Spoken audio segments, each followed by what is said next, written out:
what's up, guys? Thanks so much for joining us. It really means a lot to me. If you don't know, I host a regular Twitter space called Gamified, which AVAX is generous enough to sponsor on a weekly basis. They've been a partner of mine for, I think, 10 months now. So it's really, really cool to see the culmination of Off the Grid now being so successful and to be at the summit for the first time. I missed Barcelona last year, which is a regret now that I've seen how freaking cool it is. But with that being said, whenever we come to these live events, we try our best to bring so many of the people from Gamified that mean so much to me into one room and kind of get the sensation of being able to bounce off each other's energy. We're going to be doing the live space in about an hour, but we thought it would be cool to also do like a exclusive sort of panel with the homies and talk about some of the topics sort of behind closed doors, minus the cameras that'll be rolling. We'll cut all the juicy stuff. But I always do these, way too elaborate introductions. I'm on zero sleep, and I haven't had a chance to read these in a few days, so my apologies in advance if they end up being a travesty. But I'm going to try at least a little bit to do justice to how awesome my panelists are every single week. If you guys don't know, Gamified is like a panel-driven show. So I try my best to be a good host and to set people up for success. But at the end of the day, I'm not the smart person. It's all the people on the panel that I make answer really hard questions. And of course, up first, crafting killer content that captures hearts and conquers algorithms, the king of content and captivating attention. In 2019, when this captain of clicks clinched the coveted crown of Search Engine Marketer of the Year, and if there was an award for Web3, he'd win it in 2024 for his work on Avalanche and, of course, Off the Grid. He's the prince of page rankings, the master of memorable merchandise, and the archangel of Avalanche. It's Coop. Thanks, Sam. Coop is the best. Thanks, Sam. Yeah, this microphone is completely unnecessary. We will have some of the other regulars like Sinjin, of course, join us whenever we start up the regular show a little bit later. But up next, prepare yourselves for a powerhouse panelist with pixels in his veins and muscle to match. He's not just a lover of indie games. He's a lifter of the underdogs, a champion of the quirky and the creative. In school, he was the back-to-back silver medal specialist in Super Smash Bros. Tournaments. Now he's flexing his skills at Stardust, specializing in user acquisition and proving that getting gains isn't just for the gym.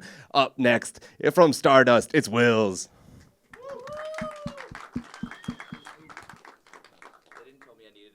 They didn't tell me I needed a walkout song, but just so you guys know, the way this is baffling to me.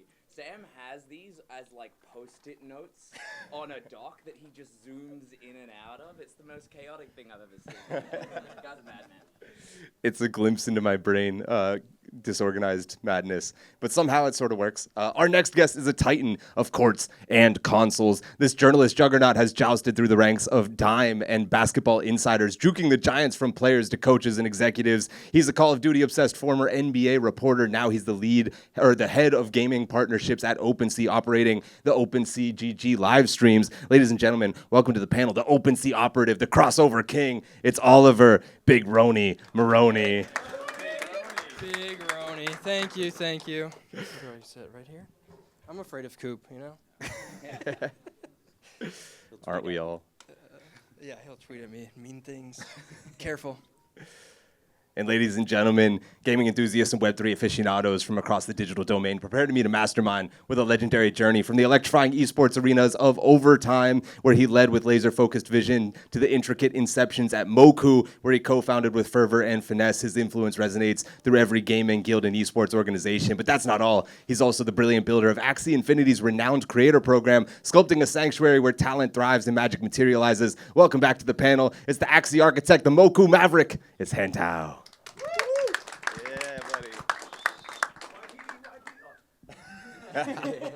I guess I'm sitting beside Coop.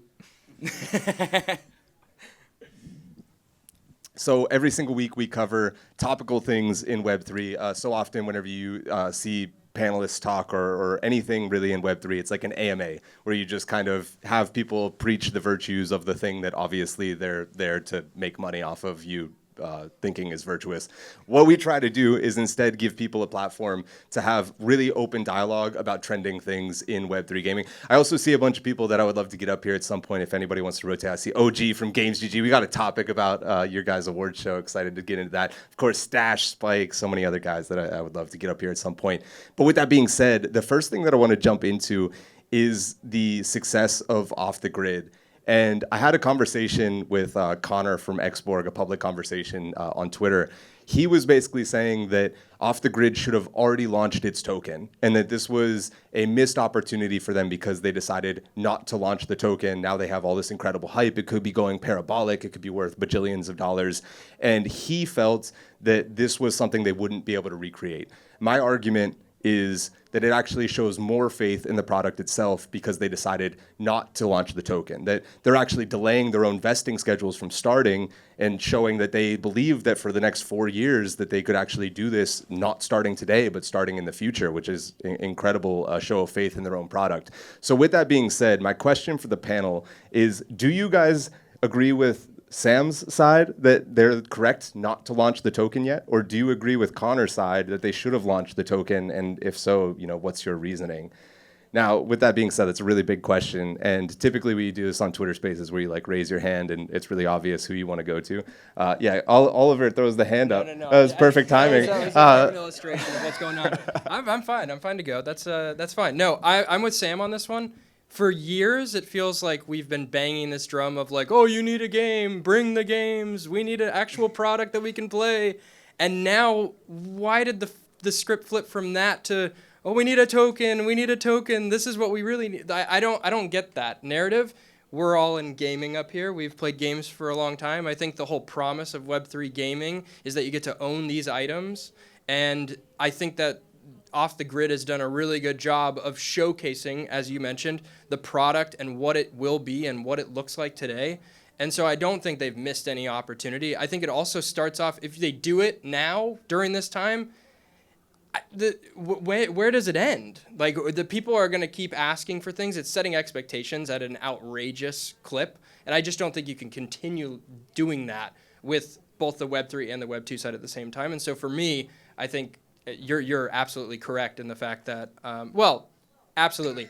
Everyone has their own opinion here, so my opinion is my own. But to me, I think they didn't miss an opportunity here. I think that they've done a really, really smart job of how they've gone to market, and it's about the game. It's about the experience in the game. The cool part is there are Web3 components in this game, and most of them right now are not outwardly facing or in your face. You got to connect a wallet here or do this or do that. And so to the team, I give them a lot of credit and hats off to make this as easy as possible for anybody to go in and just click a button and say play, because for years we've wanted that and we've barely gotten it. So I think they're demonstrating how you can do this in a different approach than a lot of other people have in the past. Yeah. Two things came to mind. First off, we encourage disagreement here. So if anybody says that they think Off the Grid is wrong, don't throw tomatoes at them. And second of all, I feel like I kind of set this up for everybody. Be like, oh, Sam, you're so right. And that feels weird. So let's go over to Hentao, who I think is most likely to disagree with me. Also, none of them represent the company right now. They're just people. So if Coop is like, yeah, they fucking suck, don't be mad at him. We're gonna cut some of this out, right? Yeah. Okay. So I'm going to talk about the why because I think Oliver is giving too much of a dreamer answer. Okay. Yeah. So I spoke to Gabe a lot, right? If you don't know who Gabe Layden is, you probably should. And when I asked him if Limit Break is going to have their own token, he basically told me that the only reason you have a token is because people want to sell it, and everybody wants to either hold your token and have that value go up through time and then sell it eventually, or they want to sell it immediately, right? Your investors, the people who are playing in the airdrop, the team also wants to accrue value by selling their own tokens. And we see a lot of companies selling their own tokens to build up their treasury. And when we look at Web3, it's Off the Grid is in a position where they have a lot of capital already, and they don't need to use token incentives to build an initial user base, because that's the only real reason that you want to launch tokens early, so that you can accrue value to your network by offering token incentives so that people can come in and be like, oh, I never knew about this thing, and I can try it out and earn some rewards for doing so. But because they have the capital, they can just go through traditional marketing methods without actually launching a token. Because once they do, then the incentives and everything is going to change, and everybody's just going to be like, okay, I'm going to buy this and eventually sell this. That was a great level-headed take. Yeah, very level-headed. I like all the takes so far. I think you might be surprised that I wish they would launch a token. Part of me wishes it, because I think they're export guys, right? Like, they have the most hype possible, right? Like, it is everywhere. And I think, you know, they're going to make a great product and have great success long term.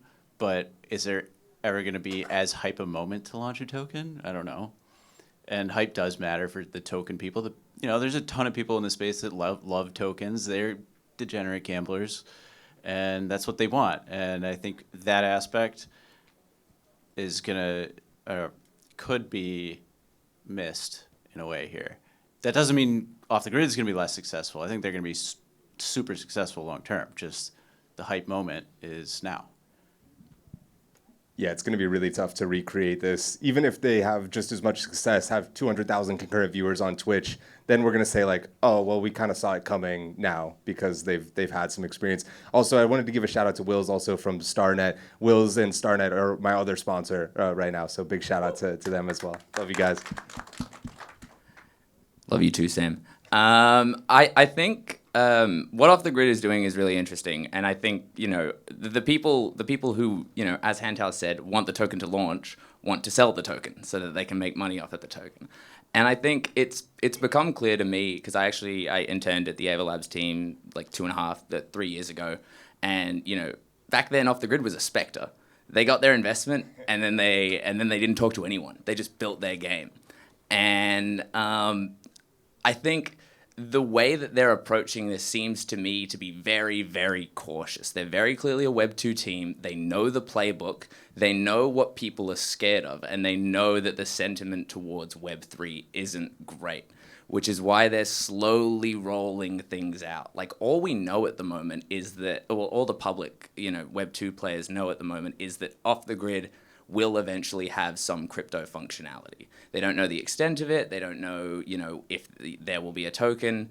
And it kind of seems like that was an experiment. All right, how are people reacting to it? And Off the Grid's evaluating that. They're seeing the response. I mean, we got that Forbes article that everyone has been sort of reposting that's like, hey, this game has crypto. And that's not horrible. And that's a huge win for us, you know, in the Web 2 space. In the Web 3 space. And I think that they're going to continue to have that approach because it's a smart approach. As soon as they see something that could potentially risk the mainstream success of their game, they are going to cut it. Or they are just going to move so slowly and they're going to test the sentiment. You know, if a token, I think if they launched with a token, it would have just been prime ammunition for everyone who hates Web3 to be, look at this, it's hyper-financialized, this is not, you know, this isn't a Web2 game, you know. But they, you know, they did the playbook. They went with Ninja. They went with all of the safest options. And I think that they're going to continue with that strategy. And I think it's a good strategy because if, you know, the slow burn, and then people won't even realize that they're using crypto. And I think that that's the way to do it.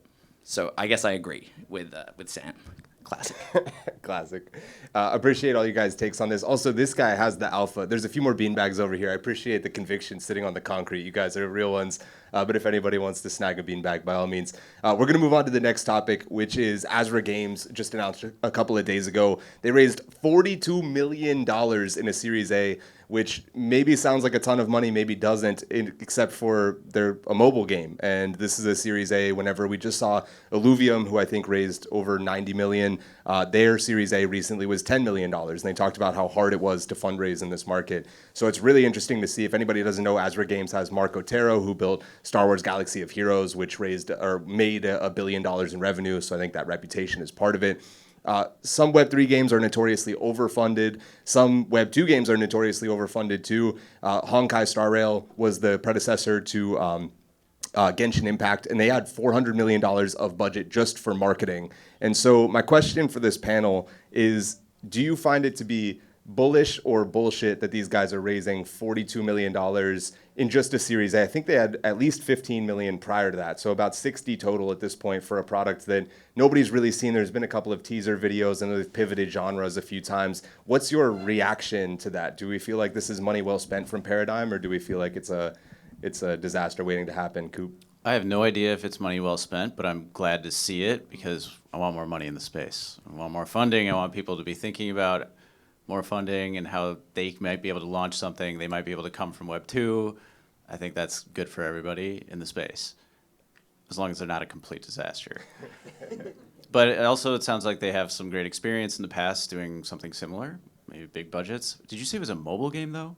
It is, yeah. It's a mobile RPG is how it's been defined to this point. Yeah. Do we know anything about, like, is that for development, or are they putting a significant chunk towards marketing? So far, they're still deep in development to the point that I believe they're at least like a year and a half or 2 years away. Don't quote me on this, but from release, it seems like a slow burn. Yeah.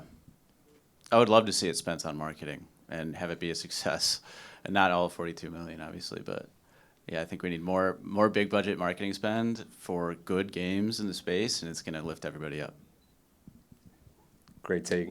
Oliver, up next.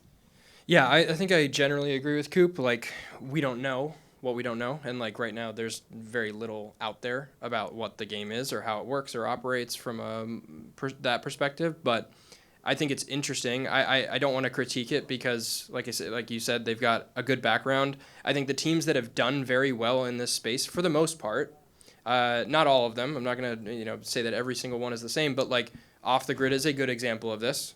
Nobody really knew what was coming. They had a couple of trailers. They had a couple of things. And then, boom, you see it, and the expectations go way up, and people are very excited about it. And so I think there is this element here of gaming where you launch the game in some sort of very early access phase, and it's not to the liking of a lot of people, and you burn that bridge very quickly. As a gamer, if you go and download a game that everybody's talking about, and it's not good, what's the next thing you're going to do? Uninstall it and not play that game for a while. That's like my first thought. And so I think there's a lot of gamers out there that are like that, where that first impression is a massive moment. And so I'm not going to critique whether the game will be good or not good. But to Coop's point, if it is good, I think it's very healthy for the space and it's good long term. And they do have good founders that have a reputation in the past. So I think all of those are like good green check marks to like kind of box. And hopefully we see some sort of gameplay and things come to fruition here soon, so that people can get an eye on what they're doing. I think Coop brought up a really interesting point on the marketing side of things, because mobile gaming and being successful in mobile gaming is marketing. Mobile games have to spend 80 to 90 to 95% of their entire budget on user acquisition in order to even have a chance. I hadn't, heard of Azra before Sam gave me the topic. So in the quick sort of view over I did today, it kind of became clear to me that there's two real paths this game is going to take. And it's going to be, is this game going to be Infinity Blade, or is it going to be Raid Shadow Legends? And I think if it's based on, the A16Z investment, I have a feeling it's going to be Raid Shadow Legends. And then the budget's going to be entirely marketing. You talked about, that first impression. Most mobile games own the ones that, are topping the charts and, pumping and getting a lot of value very quickly are the ones that have just good enough of a first impression to make you spend $1, $2, and then it gets shit and then you uninstall. But they've already gotten what they wanted from you. And I think that it's kind of sad to see that is what sort of mobile gaming has regressed to, is just the first impression, and then you just rinse and repeat with hundreds of other games. But I think, based on the amount of money that they have and the team that they've put together, I think it could be a really exciting opportunity to head back to sort of the glory days of mobile gaming, where there were these built-out experiences that you played the whole way through and attached, value and IP to the brand, and you got invested. And really explored the potential of what mobile gaming can be. Because I think due to the needs of marketing in order to be successful on mobile, the creativity in mobile gaming has been stifled dramatically. And I think, I think there's a lot of room for improvement, and I hope that they go to the light. Dude, I couldn't agree more on that. There was a glory day, maybe 2013, 2014, where you could just pay $3.99 for a mobile app and get a fully fledged experience with no microtransactions. And I think about that weekly. Take me back. Daily. Yeah, hands out over to you. So Typically, there's only two reasons that you raise capital. One is you want to accelerate your growth, and the other one is you're running out of money. And because we haven't seen a product or MVP or any kind of market test, I assume that they need additional capital to finish their game. However, like how mobile advertising works is all the platforms have account managers, and you have ad spots that are like prime ad spots, and then there's like you just go down the list and eventually you have really shitty ads and placement, right? And all these big game companies like Tencent, publishers, and MiHoYo, they get the prime ad spots because they spend millions and millions of dollars on advertising. And all these other games get really shitty ad spots because they don't have as much money. So when we look at the total amount that they raised, it's just literally not enough money to really compete and get their game to scale. I really enjoyed your guys' takes on that. Oliver, do you want to chime in again, or you No, I appreciate Hento's realism here. That was good. That was good.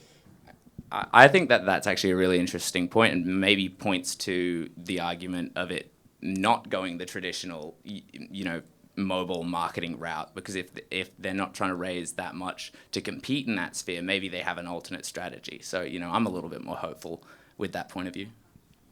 But because their NFT collection's called The Hopeful. Nice work, Wills. Good job. Oliver mentioned something. This actually isn't one of the topics that we have here today, but I think you put emphasis on first impressions.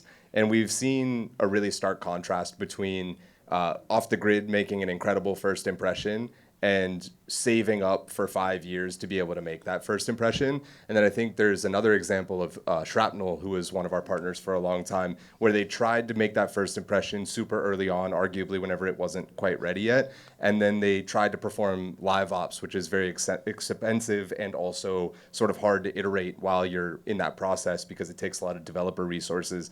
I'm curious with those two examples, and I'm sorry that they're both AVAX related. Maybe it's topical. How do you guys think about this idea of like building in public and like wanting to make a good first impression, but also wanting to show people what you're working on? Has that evolved at all now that we have more examples of, success and failure kind of on both sides? Yeah, Coop. Sure, I'll take it.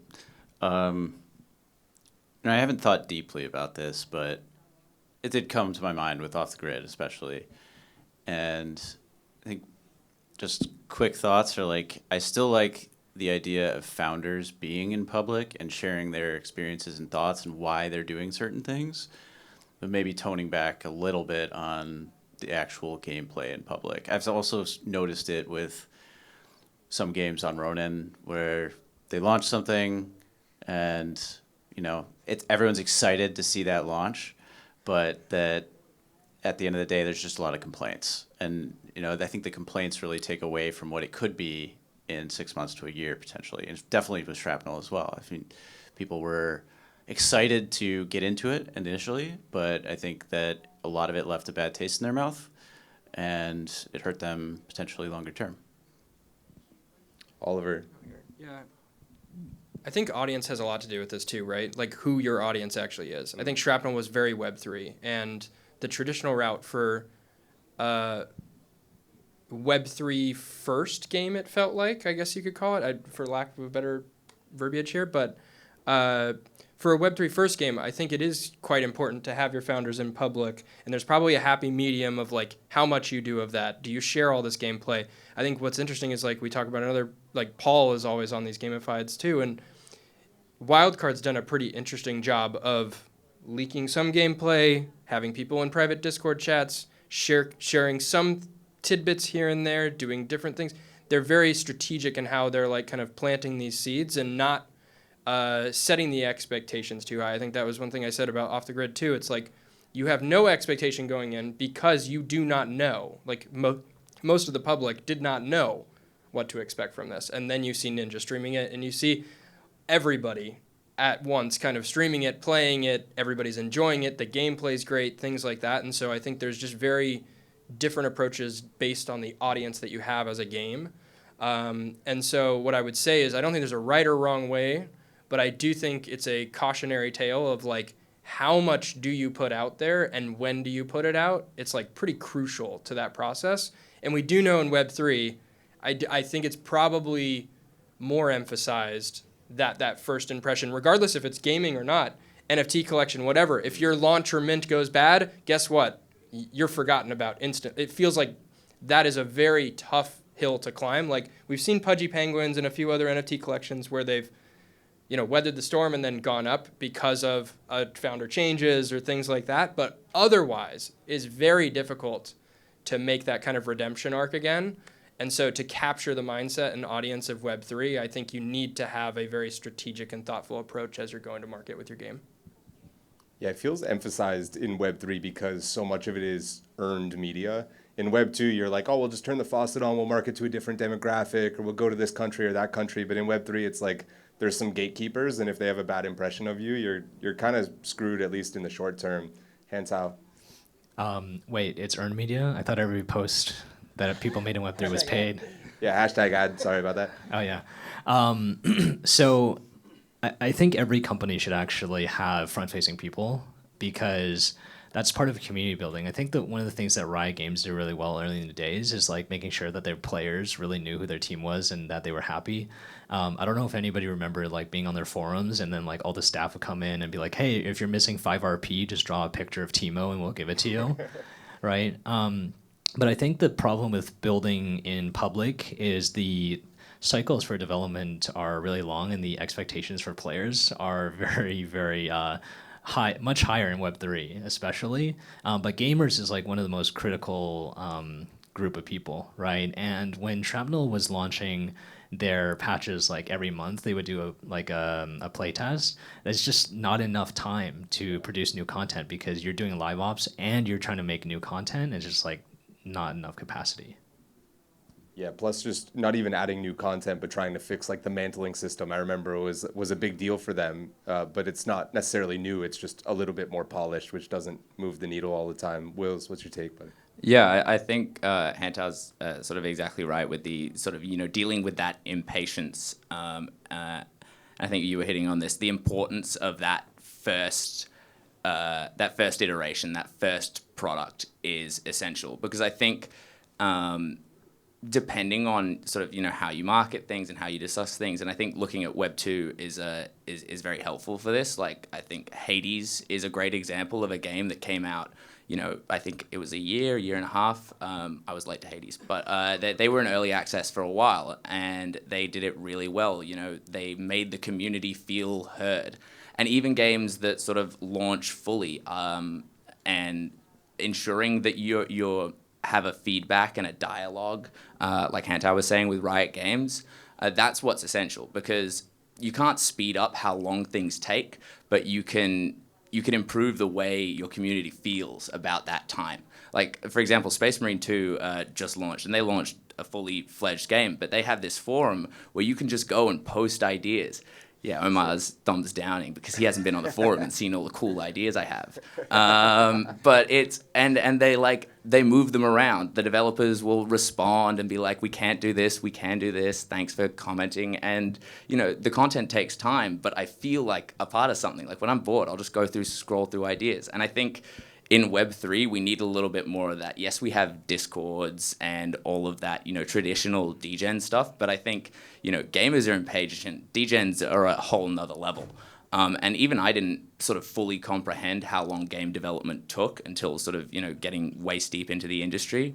And I think sort of when you're building in Web3 and engaging with degens, that's one of the risks you take. You take you have to accept the volatility that comes with trying to appeal to these potential sources of liquidity. So I think whatever that first version is essential, and then after that, making sure you make the community feel heard, I think is the number one thing.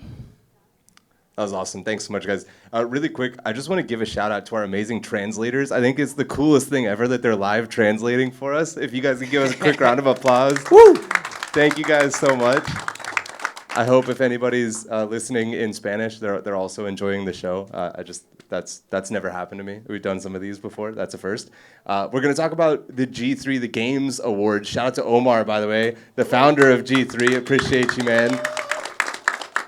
I also want to give a shout out to some of the content creators. We have Predzor in the top 30 right now. We got Stash and Spike. Hantow's also up there. Storming is up there. Man, so many of the great content creators are here. Appreciate you guys coming. We're going to talk about some of the nominees that we have, and if anybody in the audience also has nominees that they would like to be included in that, but they're not, I would love to hear from you guys because I'm curious like what people's perspective is. But best mobile game, so this is the games that had the top 5 amount of nominations out of all the different Web3 games that we have. So best mobile game was Mighty Action Heroes, Treeverse, NFL Rivals, Cypher Odyssey, and Fableborn. Fableborn, of course, on AVAC, shout out. I'm curious from your guys' perspective, anything that is left off that list, or if not, what do you think should be winning out of the best mobile game category for 2024? Anybody want to take the bait on that one? Wills, you got the mic in your hand. NFL Rivals, Treeverse, Mighty Action Heroes, Cypher, Fableborn. I played all of these except for Treeverse. Wills has never played a mobile game in his life. He got me. Yeah. What does best mobile game mean to us? Like, Yeah. like the most fun mobile game? What's your favorite? Okay, well. What do you like? What would you Yeah, say, Omar. Like, Coop voted as well because he's part of the jury, so I don't know why he's. What was, It's a good question. Clarifying question. Who did you vote for? That's confidential.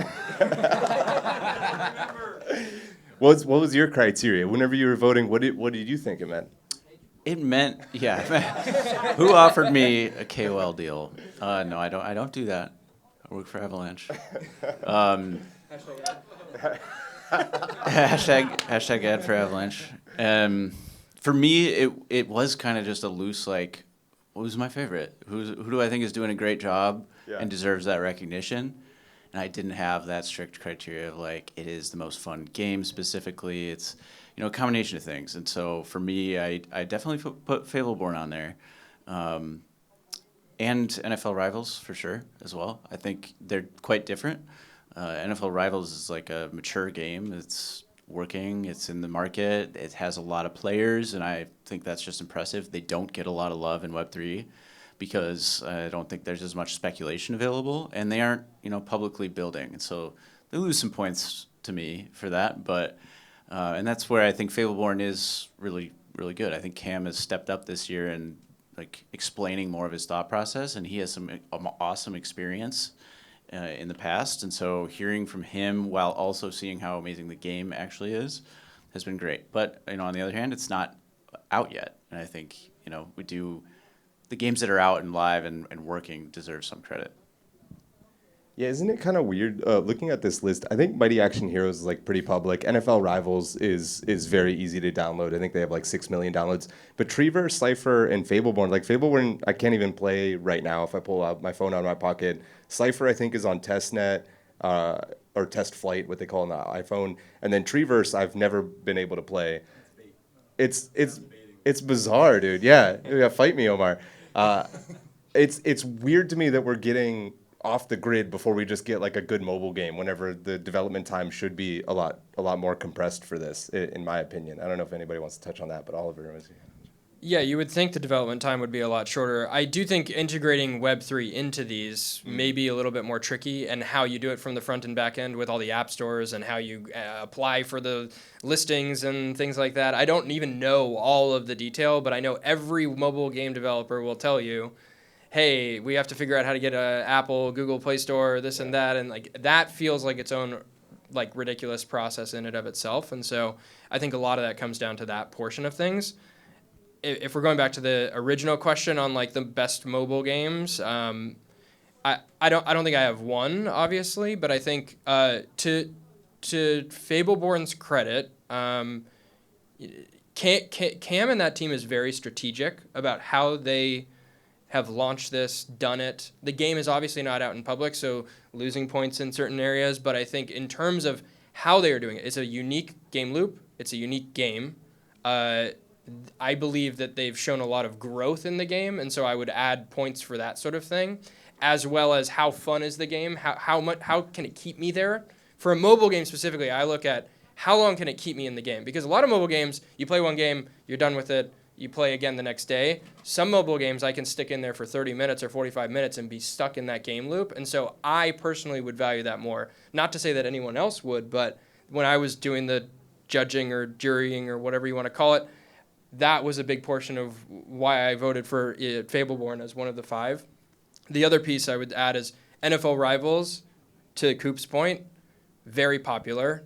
Team is really strong. It's been out for a while. It just doesn't have all of the, oh, we're Web3, here's the this and that and the other. They don't advertise it as much. They're very much building kind of in private versus public in a lot of senses. So I think that game is really strong. And then Mighty Action Heroes, they've developed quite a bit over a long period of time. And they've also, I think, shown some very interesting perspective because they've pivoted, it feels like, a couple of different times with a couple of different products. And so for me, that's impressive to see. I really like to see it in Web3 because things move very quickly in this space. There isn't a one-size-fits-all, like this is the way you go to market with a mobile game or any game for that matter. And so to see teams be like, this is working now, I'm going to change my path to this, that's like very impressive to pivot on a dime, and I'm sure it's not easy to do, so I give them a lot of credit for that. But those were kind of three that stood out to me. Haven't played Treeverse, don't really know how many people have, and yeah, I'm missing out, see? Yeah? Good? Top 5? That is not a ringing endorsement. For best mobile game for out of Sweet. Okay, interesting. better than Ember Sword. Oh man. Shots fired. I was also surprised at like how few of the mobile games I really knew on the list, and like that there weren't that many that stood out to me as a potential best mobile game of the year. I'm wondering why we think that is. It seems like you might agree. It's we expected it as shorter development times, and maybe we'd be seeing some great mobile games lately. But one thing that I know is the app stores haven't been that accepting of Web3 until very recently, and so I'm wondering if we still have a lag before people really come in with mobile games. Yeah, we see people trying the PWA, the paid web app kind of approach. We'll see if that pans out. I'll take the bait a little bit and just say, like, Call of the Void, personally, shout out to Matthew Buxton, I think is one of the cooler mobile games that you can, like, play with one hand, has some, feature richness there, pretty polished. But just since nobody else had done it, I'd throw Treeverse out just because I haven't played it, and it's not. Omar, fight me after. Well, to sort of answer the very interesting question that Coop posed is, like, what makes a good mobile game? And I think it's actually something that's not talked about enough, because there are successful mobile games, there are profitable mobile games, and then there are good mobile games. And I think that, the first two can be very separate from the last. I think if we look at the App Store, if we look at the top 10s, and credit to Amar, what I like about this list is it's not an App Store top 10 list. It's a variety of different kinds of games in different stages, because the best mobile game right now is Monopoly Go, or like any of these games that are just able to monetize well and keep up their UA and lock down those top spots. And those are the mobile games that everyone's trying to make. The reason we don't see mobile games last very long is because people are literally pumping and dumping into different projects. I saw like, but in the marketing side of things. Yeah. And like I saw a post on LinkedIn with some dude hailing this like cup game that you just collect balls in the bottom of the cup that had like roguelite elements, and he was like, it's genius because every time you get a new ability you can show 3 ads. and it's like that sounds horrible, and this is kind of going back to my earlier point. It's like innovation is being stifled actively by the way that games have to engage with user acquisition on mobile. And I think that the question of what makes a good mobile game needs to be asked a lot more, because there's going to be a point where people start realizing that all the games on mobile are shit. Or maybe they don't. But I hope that they do. And then something is going to need to be done by the app stores, by the platforms, about how we interact with these games. I'm not sure what that's going to be, but I hope it comes soon. That was a banger take. Let's go to Hansao, and then we'll move on to Game of the Year, period. So NFL Rivals is probably the only one that matters in that list for now. And the reason I say that is because, like Will said, for mobile marketing, the reason why it's been so like saturated is because people have figured it out over the last 10 years, right? Having a user journey from download, getting an advertisement, and then downloading the game, playing the game, they have all of that data. On desktop, they don't, because the user sessions are so separated, but on a device, they know everything about what you're doing. and it's very highly optimized. And, and unless you have enough money to publish those games, they're probably not going to make it because they just are too mid-core. When you have all these giant publishers spending millions of dollars every month taking up all the ad space, you're not even going to get an opportunity to get users, right? And like on TikTok right now, I'm getting so many ads about like, what is that, whiteout survival or some shit, and like the bear building a fence or some bullshit. It's just like, they're doing those ads because they make money, right? They will not run advertisements if they don't make money on the game. So if you see that, that means they're making so much more money than you can ever imagine. And it's just like the games in Web3 right now just don't have the capital to compete. Yeah, it's a great point. We also did a topic maybe 10 weeks ago about the fake advertisements where they basically advertise an aspect of the game that either doesn't exist at all for mobile games or it exists like 10% in the game and is not at all a core part of it. And that was one of the more interesting discussions I think we've had all year. If anybody wants to check that out on Spotify, we're getting towards the end of this panel. And then what we're going to do after that is essentially we're going to try to do the Twitter space, but we're a little afraid of how the microphone audio might like loop and feedback and what it might sound like. So with that being said, it'll probably be a little bit more casual. We'll like hang out. If anybody in the beanbags or whoever else wants to jump in and answer some topics, you're more than welcome to. But also it might just be an absolute donkey show, depending on how it goes.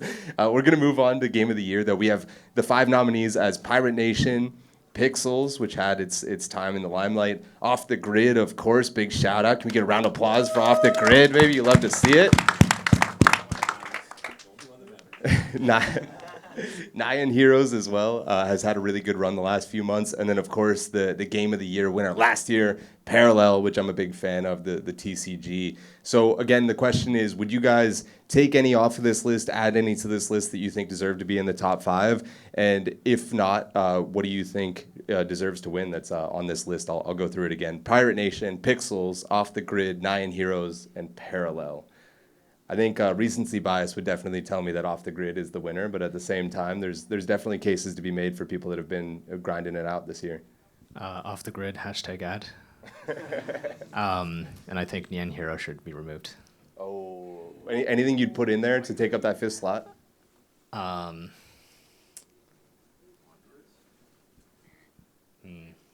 Let me get back to you. All right, thanks, buddy. Coop, what about you, bud? If I have to take somebody off, the Grid. Oh man, nice one, Wills. I feel like I don't understand Pirate Nation that much. It's like a lot of blockchain work and like the game itself, I'm not so sure about, and I think they've over-engineered it. Yeah, they were nominated, I believe. Omar showed me a tweet. 6 categories: best casual, best card game, best fully on-chain game, best. It was a People lot. got those bags. Yeah, yeah, they got some bags. They did have one of the best performing coins in recent or TGEs in gaming this year. Wills, what's your take, bud? It comes to the question of what is the Game of the Year. But I think Pirate Nation and Pixels, I don't know a huge amount about Pirate Nation and Pixels. I have always kind of seen, I think they've done a lot for, visibility and, being on Reddit and being really cool. But it's always kind of strode that line of, a DeFi project that, is looking like a game. And, that works for some people, but I don't think that proves the sort of use case of integrating Web3 with games. And I think the game that does do that is Parallel. And I know that they won last year, but when my buddies ask me, oh, what's an example of a Web3 game that integrates well, Parallel has done that. Nyan Heroes is just Overwatch, and Overwatch sucks. And Off the Grid hasn't, as I said, they're dipping their toes in. They're not even really a Web3 game yet. They're the idea of a Web3 game. So I think, it makes sense that they're on the list, but, they should start putting their money where their mouth is, because I reckon at the drop of the hat, they'd go Web2. They can't. It's on chain now. Huh? It's on chain now. It's on testnet. It's literally on chain now. You would have no game if there was no blockchain backing Off the Grid right now. What do you mean blockchain? I don't understand Web3 gaming. All right, so I do think there is this misconception that Off the Grid is not on chain, because it's so smooth in part, and like they don't realize. I think it's on chain. Suffering from success. Yeah. So all of the guns, all of the cyber limbs, these are the things you use in a loadout. So you drop in, get some money, get some loot, but your loot's maybe not the best, and so you call in your loadout, and those are all items that you have to own on chain. And so it's in testnet now, which means that the token itself hasn't launched, and that's the last missing piece. That's not, actively Web3. But I think Stash is right. Without the Web3 parts, it's not the same game. I definitely missed the millions of transactions on chain from all the tweets from Coop, Parker, and Avery. 4 million transactions yesterday. Thank you. How many accounts? I don't know. Probably 900,000. Well, over 5 million total, yeah. What? How much money? How much money? I don't know. That's the question that I want to see the answer to. No, look, I'm a fan of off the grid. Wills hates off the grid.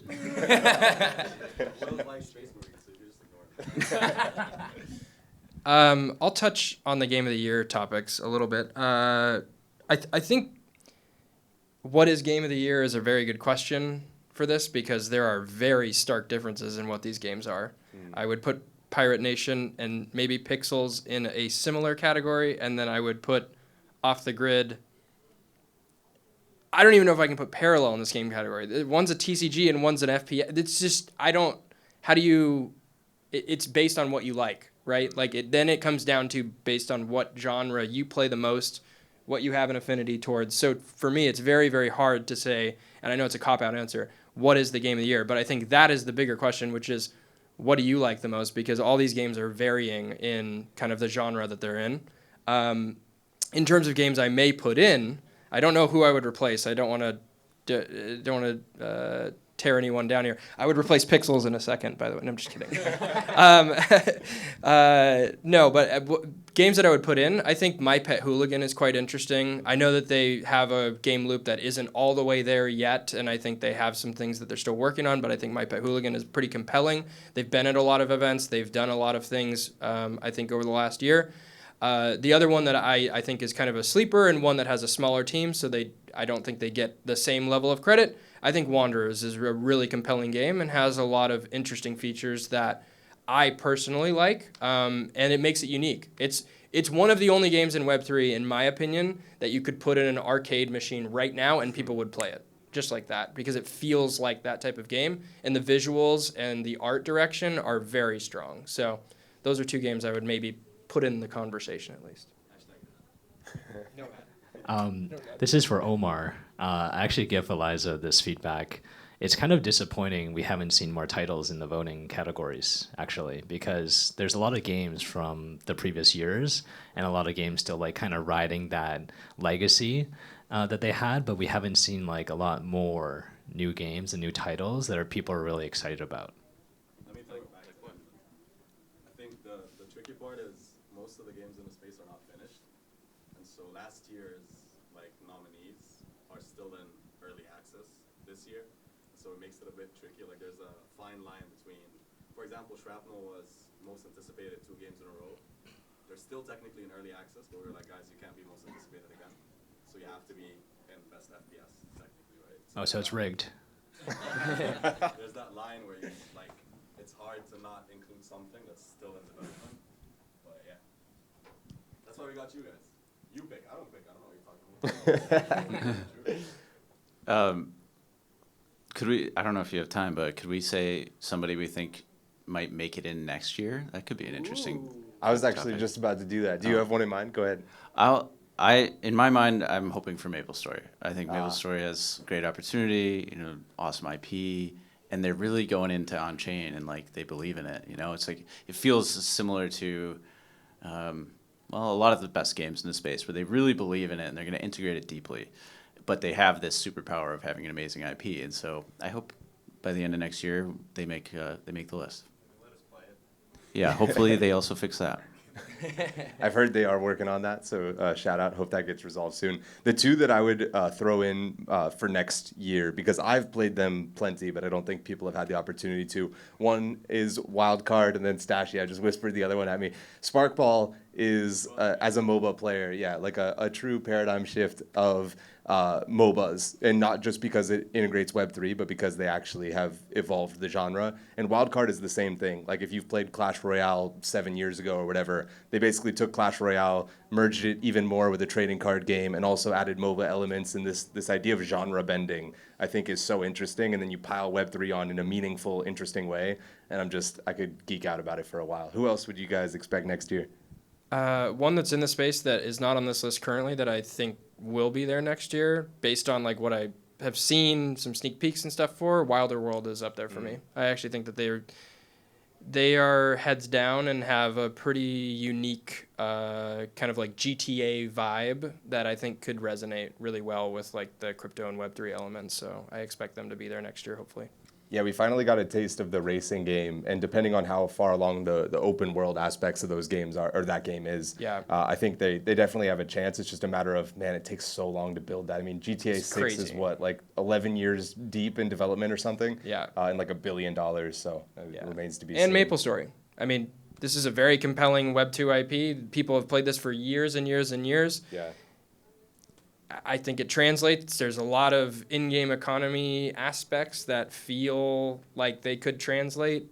I think that the Coop's right on. And I don't work for Avalanche, by the way. So Not yet. Yeah, MapleStory's looking good. And then I think the other one is probably Digi Daigaku's game. Ooh, oh, that's an interesting pick. Yeah, it's gonna be probably like a waifu MMO or something. Yeah. Absolutely. Shout out to Gabe. Is Wanderers playable right now or no? Yeah, Oh, it download on is. Epic, Oh, okay. yeah. Because I played it at Gamescom, and I was shocked. I was like, this is a game I would play just Same. like for no money. A crazy concept. So I hope that they keep building, because I think that they should definitely be on the list next year as they build it out. And then another game I'm a huge fan of the team, huge fan of the way that they're approaching things, is Moonray. I think that they're doing some really, really cool stuff, and they just got picked up by the Sonium incubator, I think. So they got some money. Hopefully that makes the game better, but who knows? It hasn't worked before.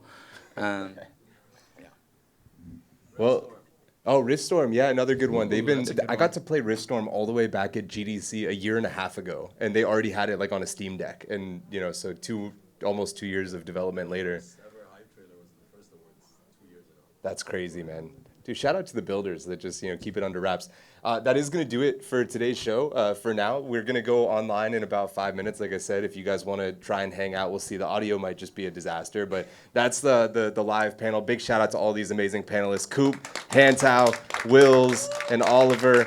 You guys were incredible. I appreciate you being smart, so I didn't have to. That always means a lot to me. And for all of you guys, this was episode 89 of Gamified. Every single Wednesday, 4 p.m. Eastern. We've been doing this for over a year and a half. Yeah, what's up? So I have a question, but I can't speak. That's it. What is the best route a game developer should take to obtain financing? Where is the capital, Hantao? Where is it? Yeah, where is it, Coop? the chains have all of it. No, I'm just kidding. So Parker's over there. He's the one with the mustache. You should ask him for money. No, but really, just give him an opinion. Tell him. It's really hard to raise capital right now. And I think VCs especially, they really want tokens, and they kind of force you into giving them a token instrument so that you eventually can give them exit liquidity. But basically, all the investors that are deploying capital, they are deploying into projects that already have a lot of traction and a lot of users that exist within like their own project, and they have like a really, really strong moat. And I haven't really seen investors being like, oh, you're early, like I'm interested. It's either they have like 20 years of mobile free-to-play experience and they're super veteran in their own field for game development and game publishing, or they already have like Series A traction. So we're not seeing that crazy moon bag. Do you think with Off the Grid having success that we might see like a big wave of VC funding come and back to like ideas kind of being able to fundraise again? there's definitely going to be more capital because of off the grid, and I think that's a positive thing for the space. But I think because of the pedigree of their team, it's still going to be really hard to replicate, and not everybody can get that same level of capital. Yeah, they're not going to suddenly fund like indie developers. This was a AAA from the start kind of deal. And Parker, you want to tell your opinion on how to raise money right now? I think it's really just about the team that you have around yourself and where you're at in production, right? So build yourself a nice team, get to an early stage minimum viable product, and then really show the game first, right? Oh, they can't translate. He's Like that, you got it. Yeah, just run it back. Run it back. I mean, Hantao was saying something similar of build up a great team that has experience that is investable, essentially, and then get to a minimum viable product that can catch some attention, essentially. It shows the potential of what you might be able to build with additional funding. Yeah, and I look, I'm far away on the outside of most of the investment side of this, but the games that come to us frequently typically work with a lot of the other games and the founders, and they have a kind of, I wouldn't say referral network necessarily, but they've built a very big network of people that they can trust. And I think that is part of it. Knowing the VCs personally or having an in these places, that's a part of the, like it or not, that's a part of it, it feels like. And so the founders that I've met from other founders and other VCs that have referred people in and this and that, that is a big portion of this as well. So I would say like anyone that you're meeting or talking to, especially founders of games in Web3, et cetera, they can lend, a lot of them will lend a helping hand. I've seen it firsthand at events like this where they're having a side conversation. Oh yeah, we work with XYZ and this is, and if the game minimum viable product, the game has to be something compelling and interesting. And I think we're seeing it with Off the Grid. You can get VC funding. You said it's much harder, but I think if the game is compelling enough and the story is interesting enough and you have the right team around it, yeah. I just wanted to jump in and just thank you for asking that question, because I think that's very telling of what's going on in gaming right now. It's hard to make a game. It's hard to make money off a game. What's not in question is the fact that games can make money. So why aren't the games seeing any of it? And I think that, there should be, the value that games are generating is not being given back to them from the consumer, because it's not the consumer that's benefiting from them. It's the ad networks that are running these massive user acquisition campaigns, extracting all of that data and keeping it for themselves to build up their billion-dollar valuations. And that's a dynamic we need to fix, because until we do, game developers are going to keep having to ask these questions. Who do I go to? Who do I talk to? How do I, scramble together enough to, make this really awesome thing that I know how to make and people will like, but isn't inherently, just because of the way the system is structured, is not going to be able to support itself without relying on these parasitic entities. So that's something that I'm very passionate about fixing, and I hope that we at StarNet can do it. So if you want to talk about additional revenue streams and how to really switch up that dynamic, I'd love to chat. Yeah, he's Will's Spangler. Will Spangler? Will Spangler yeah. On Twitter, if you want to slide in his DMs. I don't know if I'll say this right. ¿Dónde está el nombre? ¿Y nombre? Name? No, What's the name? No. Where is your name? Where is yeah, name. Patricky?